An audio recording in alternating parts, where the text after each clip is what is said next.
విక్కీ వాళ్ళ ఫ్యామిలీ అంతా కూడా గుడికి వస్తారు. ఇంతలో విక్కీ వాళ్ళ బాబాయ్ అయితే ఇలా అంటూ ఉంటారు, అవును ఇంతకీ అసలు జంట ఏది, ఇక్కడ అన్ని జంటలు కనిపిస్తున్నాయి, అసలు జంట కనిపించలేదని చెప్పి అంటే ఇంతలో ఆర్య అయితే అటు చూపిస్తాడు. ఇక వెనక నుండి అయితే పద్మావతి అలాగే విక్కీ ఇద్దరు కూడా ఒకరి చేతిలో ఒకరు చేయి పట్టుకొని ఒకరి అడుగుల్లో ఇంకొకరు అడుగు వేస్తూ అలా మెట్లు ఎక్కుతూ వస్తారు.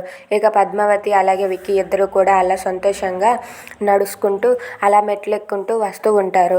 అది చూసి వాళ్ళ ఫ్యామిలీ అంతా కూడా చాలా హ్యాపీగా ఫీల్ అవుతూ ఉంటుంది. ఇంతలో అరవింద్ అయితే ఇలా అంటూ ఉంటుంది, మామూలుగానే విక్కీకి పద్మావతి గారంటే చాలా ప్రేమ, అలాంటిది ఇప్పుడు ఇంకా ఇష్టం పెరిగింది అని చెప్పి అంటూ ఉంటుంది.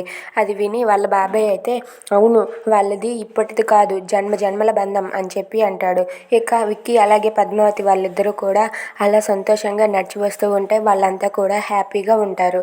Thanks for watching friends, please subscribe our channel. Thank you.